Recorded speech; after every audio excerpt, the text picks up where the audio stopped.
This is my to-do list.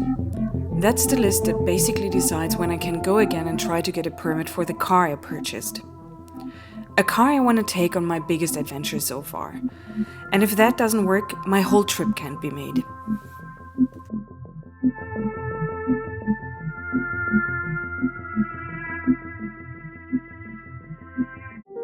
I'm currently restoring this old Land Cruiser BJ73 from 1987, which I bought in Spain to import it to Austria and then take it on an overlanding trip to... That's the story for the next video. So today we talk about how I get these Austrian number plates. Why am I actually doing this? Why putting the additional stress onto myself to import a car from another country? Because there is a lot of reason for just buying one in your own country. Because when planning a journey like this on your own, you'll have to get used to not make the best decisions all the time. Your time, knowledge, money, support, infrastructure is limited, and sometimes the decisions just can't wait and you have to go for them, even though you don't know all the variables yet. So I looked for a car in Austria for 2 years, but the prices increased a lot during this time, and everything that I could have afforded would have been rusty, as in wintertime there is a lot of salt on Austrian roads. I started to look in cars in France and Spain, and one day I stayed at a co-living in Spain where I got support with buying the car. I was just tired of searching. The car looked good and I just went for it. That night, I couldn't sleep at all. Because this meant importing the car to my country.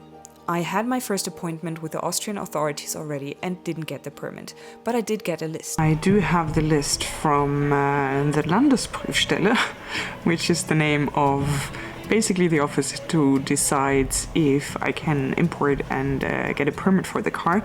Some things, as you can see, I could already cross off. Some other things pose a little bit of more like challenging tasks, and I am actually also taking apart the car a little bit to repaint some of the parts. So as you can see, I am sitting here basically in an ocean of my parts. Some of them are already repainted and some others are waiting to be repainted.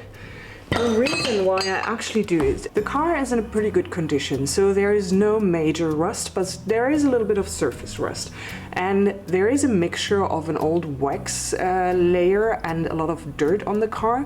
So this kind of, it's pretty dirty and you cannot wash it off with water. And when I will start to plan the trip, there might be the chance that I ship the car somewhere, and then it has to be completely free from soil and oil and any seeds that could be invasive in other countries. So I started with the restoration part of the process. With this, you need a lot of podcasts and patience. Because restoration work is basically cleaning, sanding, degrazing, repainting, and repainting.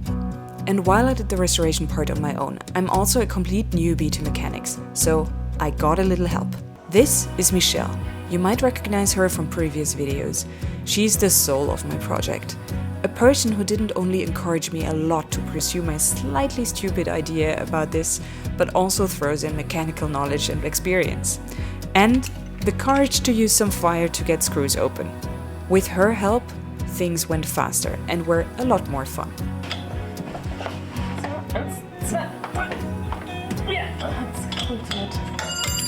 Wie easy das geht mit ein bisschen Feuer. Egal. The first spare parts arrived. We replaced brake hoses, safety belts. She helped me unscrewing some nasty screws to replace the bushes of the shock absorbers. And we could check off things off the list. You can do it.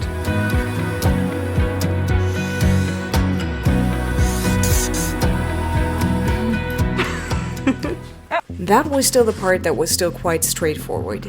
But there were some things that were slightly more annoying than that. The thing with the rims. So in Spain, I got aluminium rims on the car, which were like a 15-inch size. And the original ones in the papers are 16-inch rims out of steel. So I was lucky. I got 4 of the original Toyota Land Cruiser rims from Tom. Thank you, Tom. I'm missing still 1, so I need a spare tire. And another issue is this is the wrong size. So unfortunately, original size in the paper is a very slim tire size. And I will need to replace them. So again, which is not great for my budget, but what to do? But the new tires didn't arrive. And I waited and waited and waited. Until something else hit me. After 3 years of a pandemic, I finally got COVID for the first time. And it hit me quite strong. The whole process was a quite harsh couple of months. I learned a lot, but I was also depending on a lot of people, feeling very lonely with my ideas sometimes, running between working, the garage, and a lot of self-doubts. Friends started to be a little bit concerned. So, very slowly I got back to work, but the restoration was nearly finished, and I addressed some other, more superficial parts that were beginning to be a little bit more fun. Hello.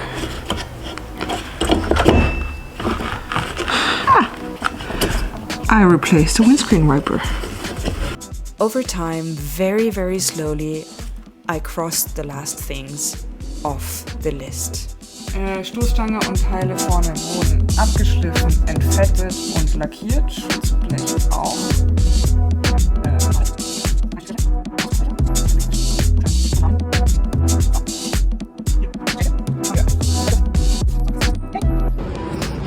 Okay, really important day today, and I'm not going with a real camera because it's just too much of a fuzz around. We're going to go to the Landesprüfstelle, which is the administrative place where you get the permit and where it's getting checked. So the people are going to check if I did a good job in the last month, and I am insanely nervous.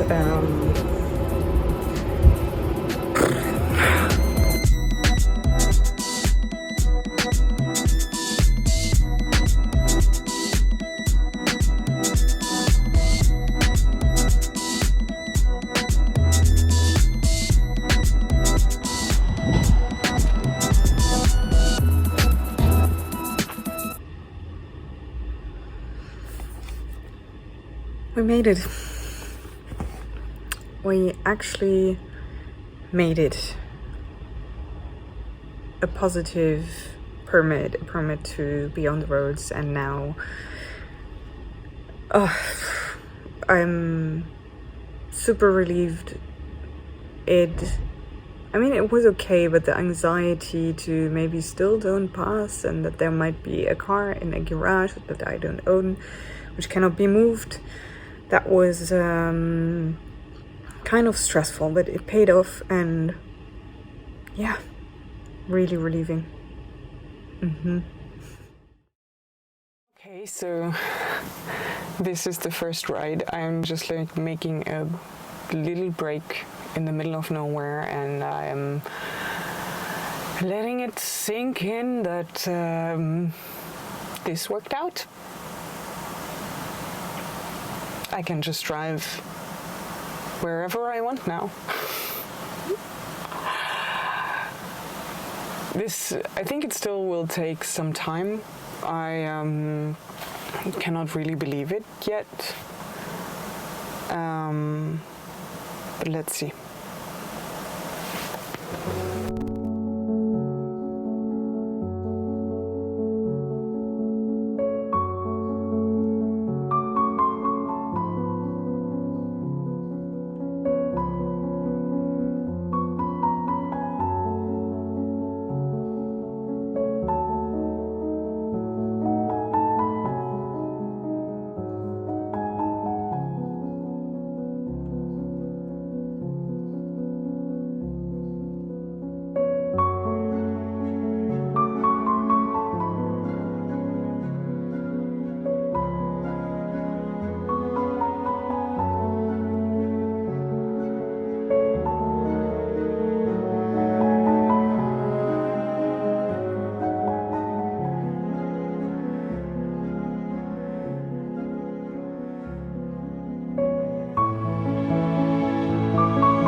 A big part of this project is over and done. I'm done with doing the base restoration of the car and importing it. I have number plates. I am safe to drive on Austrian roads. which is an amazing feeling. In total, this whole import thing since I bought the car was 10 months. So I bought the car in September. It took me until December to get the car out of Spain, but that was more due to like administrative challenges than because of the car. I took a week to drive it from Spain to Austria, and from then on it was a mix of restoring the car and getting it ready to be imported and getting all the permits and insurance and so on. So it's been 10 months with the constant worry that I might have a huge and for me very valuable object that I cannot drive. But this is now over, and I'm super thrilled to finally enjoy the object I've worked for so long and to really start to plan the trip. And thank you for sticking around. Thank you for sending encouraging messages. That was a big part of it. I needed patience, I needed cheers, I needed like people who listen to me, so whoever did that knows. And yeah, you cannot fully do stuff like this on your own, I guess. So, thanks.